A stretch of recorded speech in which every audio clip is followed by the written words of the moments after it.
Konnichiwa minasan, genki desu ka? J'espère que vous allez bien et aujourd'hui parlons de quelque chose d'un peu effrayant, pas vraiment réel mais qui peut le paraître au point d'en paniquer. Mais avant d'en dire plus, intro.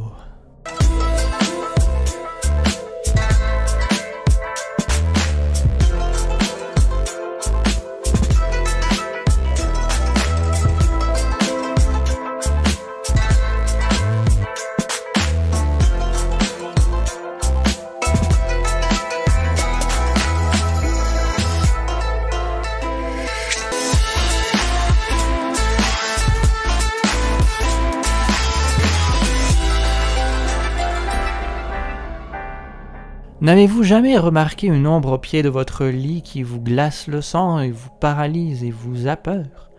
Au Japon, ces démons sont appelés les kanashibari, aussi liés à la paralysie du sommeil. Mais pourquoi ces choses venant de notre subconscient s'appellent ainsi et que sont-elles réellement pour les Japonais? Tout d'abord, penchons-nous sur l'étymologie du terme. En effet, kanashibari signifie littéralement privé de liberté par le métal, ce qui, vous en conviendrez, n'est pas vraiment de rapport avec la paralysie du sommeil au premier abord. Cela aurait donc une origine bouddhique. La paralysie du sommeil ferait ainsi référence à la technique Kinbakuho, ou en français la technique de l'étreinte de fer de Fudo Myō, l'un des 5 rois du savoir liés au feu, à la lumière et à la colère, qui se lit littéralement sur son visage. En somme, ce serait une technique ésotérique bouddhique permettant à celui qui la maîtrise de pouvoir paralyser sur place ses ennemis, d'où le shibari, privé de liberté. Ensuite, en termes de métal, la signification serait plus symbolique que réelle, représentant les chaînes de métal que pourrait utiliser le grand roi de la colère pour paralyser ses ennemis sur place. Bref, ça ne rigole absolument pas.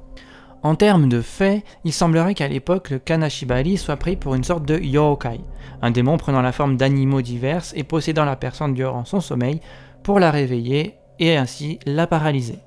Il n'y avait alors qu'un prêtre Shugenja qui pouvait libérer le possédé en récitant des sutras, le Shugendo étant une voie philosophique sur les liens entre les hommes et la nature. Dans d'autres cas, ces yokai kanashibari seraient des démons à forme d'enfants qui entouraient les chambres et qui, en se posant sur la poitrine d'une victime, la réveilleraient en la paralysant de peur et l'empêchant presque de respirer.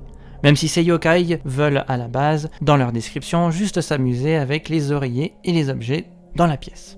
Tout ça pour dire qu'ils prennent la personne pour une poupée à hanter. Sympa, non? Une autre légende raconte que la princesse Kiyohime aurait été jalouse de son amant Hanshin. Essayant d'échapper à ses avances, il décida alors de faire appel à un prêtre qui l'aurait piégée en la figeant sur place grâce à la technique Kinbakuho du Fudo-myo expliqué plus haut, laissant ainsi à Hanshin le temps de s'enfuir. Depuis lors, elle essaierait donc de rendre la pareille en guise de vengeance à ceux qu'elle croise sur son chemin de yokai furieuse, cherchant encore son amant fuyard. Mais comme dit plus haut, ces formes divergeraient selon les témoignages depuis les temps anciens. Un enfant hantant les chambres voulant jouer et mettre le désordre jusqu'à monter sur la poitrine du dormeur, une vieille femme hideuse qui s'appuierait de tout son poids sur la poitrine de sa victime pour l'étrangler, ou une ombre très grande en taille portant ou non un manteau avec plusieurs bras pour maintenir paralysé le corps du sommeillant. Seulement, depuis les années 1990, la plupart des gens pencheraient et témoigneraient beaucoup plus avoir vu la vieille femme retenant la personne de son étreinte de fer, d'où le nom de kanashibari, décidément. En réalité, cependant, le fait de rester paralysé en état d'éveil n'est pas simplement le fruit de notre imagination ou le fait accompli d'un ou plusieurs yokai, mais bien un état se manifestant depuis notre subconscient, pouvant s'expliquer par la science et la médecine. Je vous passe tous les détails barbants et un petit peu trop scientifiques pour moi, pour passer aux causes de ce résultat terrifiant qu'est la paralysie du sommeil.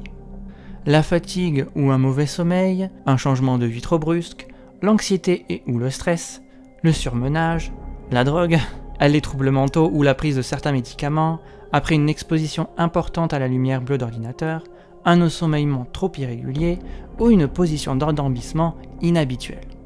Et probablement d'autres encore que je ne connais pas. Bref, tout cela peut donc amener au résultat que vous devez avoir à peu près tous connaître, au moins une fois dans votre vie. En somme, beaucoup de choses peuvent amener à ce fait étrange. Et vous, l'avez-vous déjà vécu ? Avez-vous déjà remarqué que dans l'ombre de votre cerveau, de votre subconscient se cachaient bien des choses effrayantes?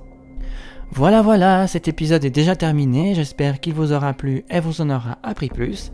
N'hésitez pas à liker, commenter ou partager, voire à vous abonner.